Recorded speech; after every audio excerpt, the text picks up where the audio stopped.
오늘 함께 나누고 싶은 말씀은 누가복음 8장 22절에서부터 25절까지 말씀입니다. 읽도록 하겠습니다. 하루는 제자들과 함께 배에 오르사 그들에게 이르시되 호수 저편으로 건너가자 하시매 이에 떠나 행선할 때에 예수께서 잠이 드셨더니 마침 광풍이 호수로 내리침에 배에 물이 가득하게 되어 위태한지라. 제자들이 나와 깨워 이르되 주여 주여 우리가 죽겠나이다 한데 예수께서 잠을 깨사 바람과 물결을 꾸짖으시니 이에 그쳐 잔잔하여지더라. 제자들에게 이르시되 너희 믿음이 어디 있느냐 하시니 그들이 두려워하고 놀랍게 여겨 서로 말하되 그가 누구이기에 바람과 물을 영함에 순종하는가 하더라. 아멘. 오늘은 건너가자 하시매라는 제목으로 말씀을 나누고자 합니다. 예수님께서 배에 오르셔서 그 건너편에 건너가자 주님께서 얘기를 하십니다. 예수님은 이 공간복음에서 잘 보시는 것처럼 그 모든 행하시는 바와 말씀하시는 바가 본인의 임의적으로 말씀하시지 않으세요. 요한복음 5장 19절을 보시면 이렇게 나와 있어요. 그러므로 예수께서 그들에게 이르시되 내가 진실로 진실로 너희에게 이르노니 아들이 아버지께서 하시는 일을 보지 않고는 아무것도 스스로 할 수 없나니 아버지께서 행하시는 그것을 아들도 그와 같이 행하느니라. 임의적으로 행하시는 것이 없고 어떤 의도와 목적이 분명히 있으시다는 거죠. 제자들을 배에 태우시고 본인도 타시고 건너편으로 가자 이렇게 얘기하실 때는 그 분명한 목적과 의도가 있다라는 거죠.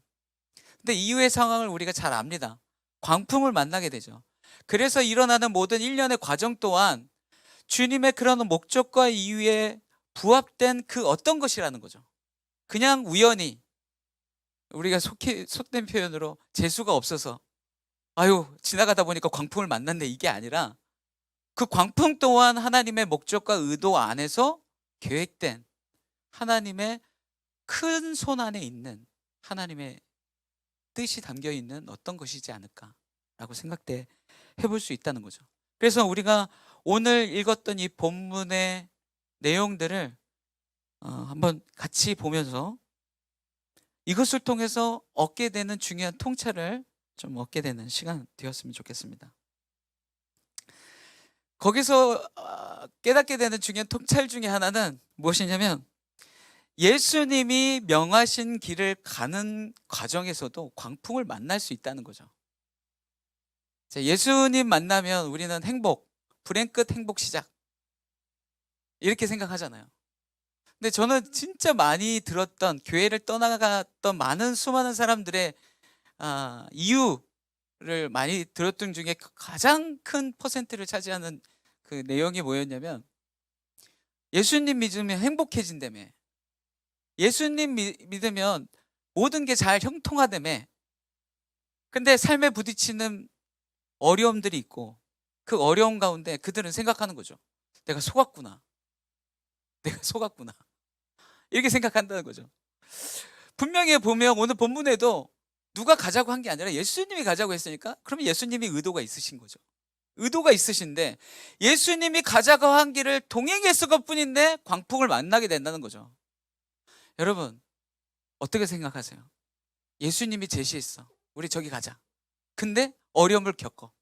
여러분은 어떤 메시지가 마음속에서 올라옵니까? 전도행을 가. 하나님이 분명히 말씀하셨어. 너 그 땅에 와서 축복하고 예배해라. 마음을 주셨어요. 결정했어요.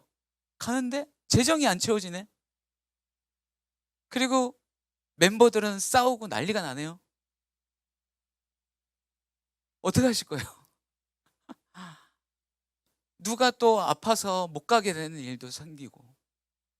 이런 상황을 겪을 때 우리는 혼란을 갖게 됩니다. 이거 내가 임의적으로 했던 건가? 이건 분명히 주님이 원하시는 길이라고 생각하고 했는데도 불구하고 일어나는 많은 어려움을 통해서 우리는 어떤 메시지를 갖게 되냐면 왜 주님이 제시하신 길을 가도 어려움이 있냐는 거죠. 그러니까 이건 주님이 제시하신 길이 아닐까라고 하는 의구심이 든다는 거죠.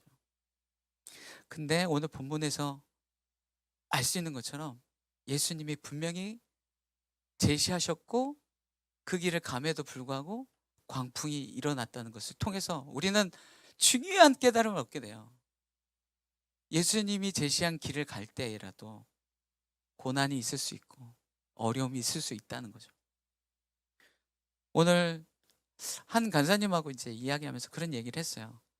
본인의 삶에 있는 어려움들을 통과하는 시간들을 통해서 예전에는 원망의 마음이 있었고 이것이 해석이 안 돼서 좀 어려운 마음들이 있었는데 최근에 그것을 깨닫게 됐다고. 난 열심히 살았고 하나님 주신 길을 열심히 걸었는데 그 일은 그냥 일어난 것뿐이라고. 그걸 알게 됐다. 그걸 받아들이게 됐다고 얘기하더라고요. 그러면서 마음 안에 평안이 오기 시작했다고 얘기를 하더라고요.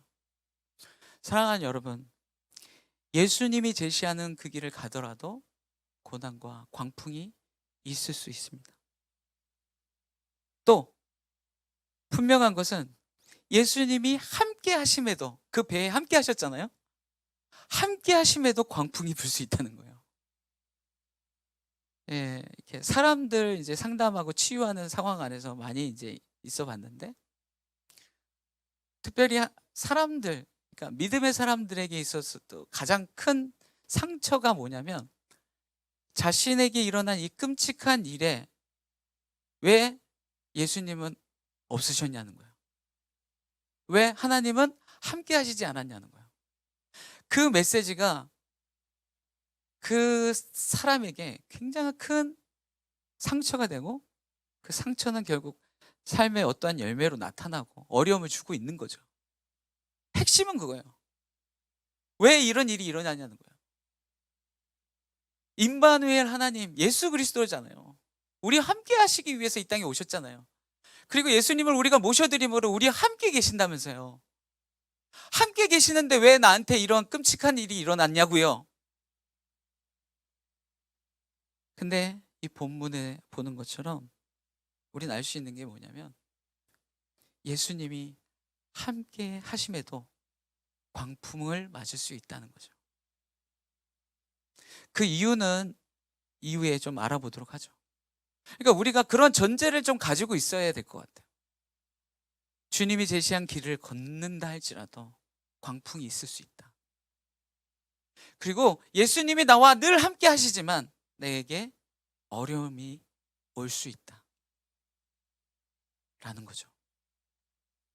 그렇다면 이 광풍을 통해서 주님께서 의도하신 바가 무엇일까 한번 생각해 보도록 하죠.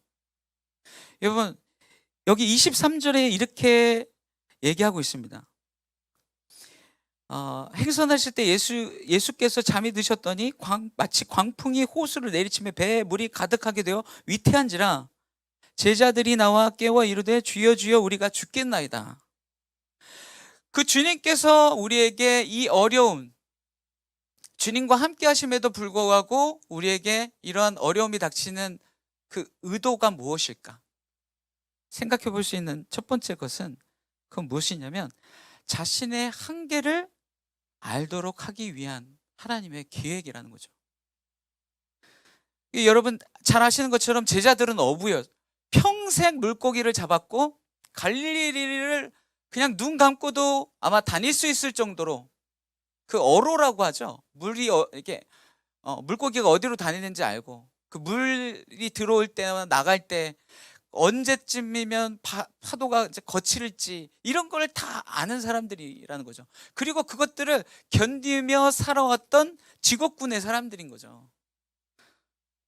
그들이 이 광풍에 이렇게 부딪힐 때 23절에 보면 물이 가득하여 위태한지라 24절 주여 주여 우리가 죽겠나이다 이렇게 얘기하지만 그들은 아직까지도 그 주님을 부르기 이전에 그들의 모습이 무엇이냐면 자신이 할 수 있는 만큼 버티는 것을 보게 됩니다. 자신의 한계를 인정하기 전까지 주님을 잘 이렇게 의지하지 않아요, 사람들은.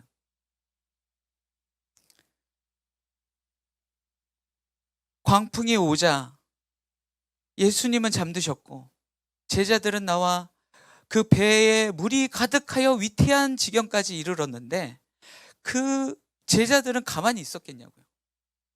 그 물결과 그 모든 상황들을 베테랑처럼 알고 있는 이들이 버티도록 하다가 위태한 지경에, 그러니까 정말 이제 죽을 수도 있겠구나라고 생각할 때야 비로소 예수님을 깨웠다는 거예요. 자, 이걸 보면 알 수 있는 건 뭐냐면 자신의 한계를 깨닫지 못하면 좀처럼 인생은 예수님을 의지하지 않습니다. 어떤 일에 우리는 부딪힘을 경험을 하죠. 주님이 제시한 길이고 그리고 주님이 나와 함께 하신다는 확신이 있음에도 불구하고 우리는 종종 이러한 절벽과도 같은 부딪힘을 경험합니다. 왜일까요?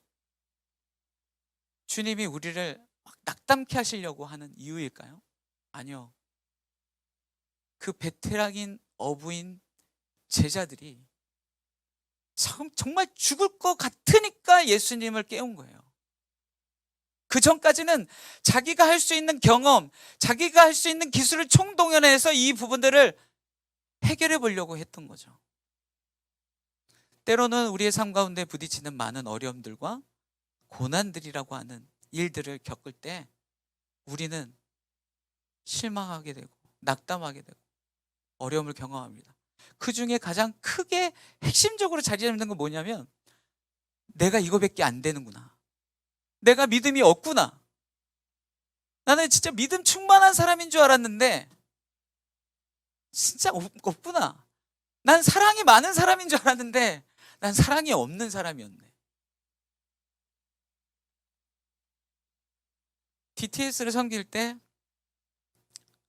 정말 한 텀 내내 금식하면서 아침 금식을 하면서 이렇게 한 소그룹을 섬겼어요.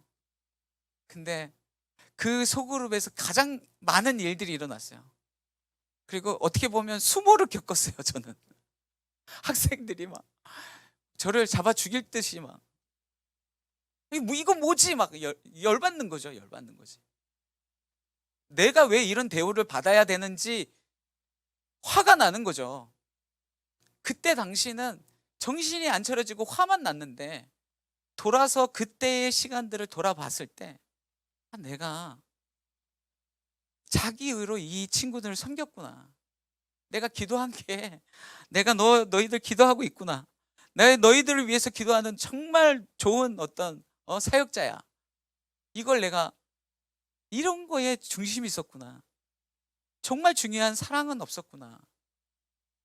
라는 걸 나중에서야 깨닫게 되는 거죠. 사랑하는 여러분,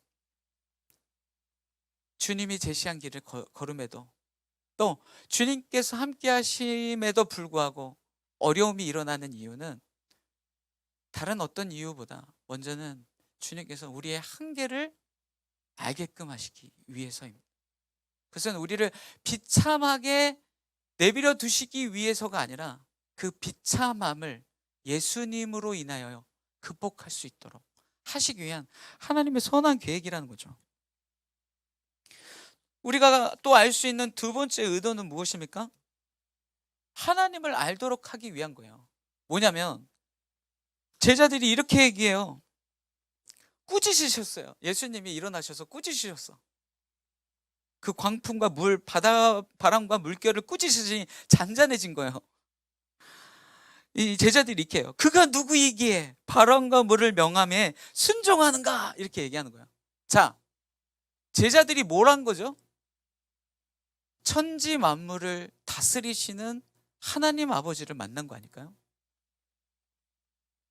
그 전에 좋은 랍비일 수 있는 선생으로 여겼다면 자연의 세계를 통치하시는 창조자의 위엄이 이 시간 나타난 것이잖아요.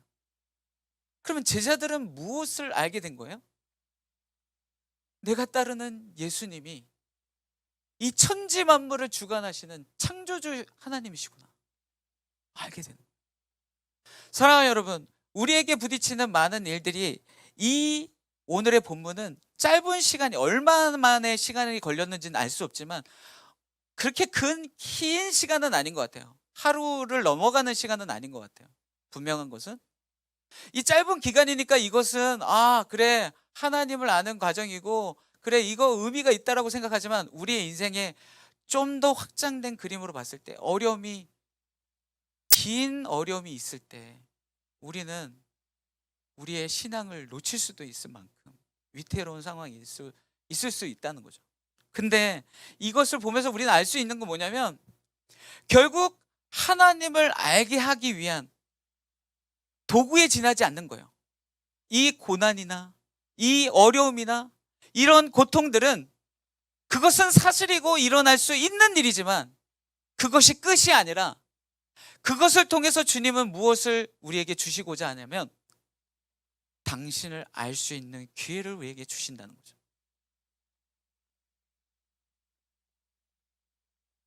어려움에 처해 있을 때 그 누구도 도움이 될 수 없을 것 같은 그때에 위로의 하나님을 경험하고 불가능했던 상황들을 역전시키는 그 하나님의 섬세한 그리고 크고 놀라운 손길을 보면서 그는 하나님을 알게 됩니다.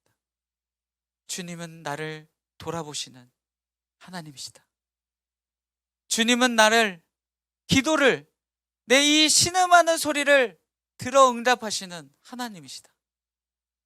그것은 성경에서 말하고 있는 것이 아니라 자기가 경험된 하나님의 알을 고백하게끔 하는 시간이라는 거죠.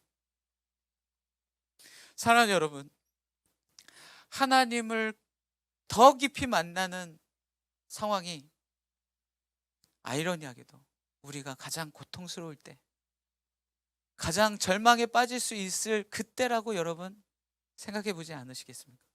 주님은 그때에 그를 들어 건져내심으로 하나님이 구원의 하나님이시고 우리의 인생에 참 선하신 주님이신 것을 알게 하시는 주님의 놀라운 목적이 있는 것이라는 거죠. 우리가 마지막으로 이 사건을 통해서 통찰해 볼 수 있는 한 가지는 하나님만을 의지하게 하기 위한 것이라는 거죠. 제자들이 자신이 할 수 있는 그 어떤 것도 없을 그때에 결국 예수님을 깨우게 됐고 자신의 경험, 자신이 살아왔던 그 직업으로서의 전문가적인 그 모든 것들을 동원해도 안 되는 그 상황의 한계를 경험하면서 그렇지만 그것을 뛰어넘어 통치하시는 하나님을 만남으로 결국 그들의 인생이 의지하고 바라야 될 것이 누구신지 그들은 알게 됐다는 거죠. 예수님만을 의지하는 거죠. 예수님만을 의지하도록 하나님은 이 과정 안에 우리를 두신다는 겁니다. 하나님 어디 계셨습니까? 아니라 하나님 왜 아무 일도 안 하십니다가 아니라 내가 아무것도 할 수 없을 그때에 주님은 그 위대한 손으로 우리를 건져내시고 우리를 들어 올리셔서 구원하시는 참된 주님이시다라는 것을 우리로 하여금 알게 하신다는 거죠. 사랑하는 여러분, 주님이 제시하는 그 길을 걸어갈 때라도 광풍이 몰아칠 수 있습니다. 주님이 나와 함께 하심에도 불구하고 나에게 어려움이 닥칠 수 있습니다. 그러나 그것이 끝이라고 그러면 우리는 너무 절망적이겠죠. 그러나 우리의 주님은 계획의 목적이 있으십니다. 우리로 하여금 그거보다 더 뛰어나고 놀라운 지식을 우리에게 주시는 것이죠. 나의 한계를 깨닫게 되고 하나님이 어떠한 분이신지를 알게 함으로 오직 그 주님만을 의지하고 의존하도록 우리를 인도하시는 주님을 보게 됩니다.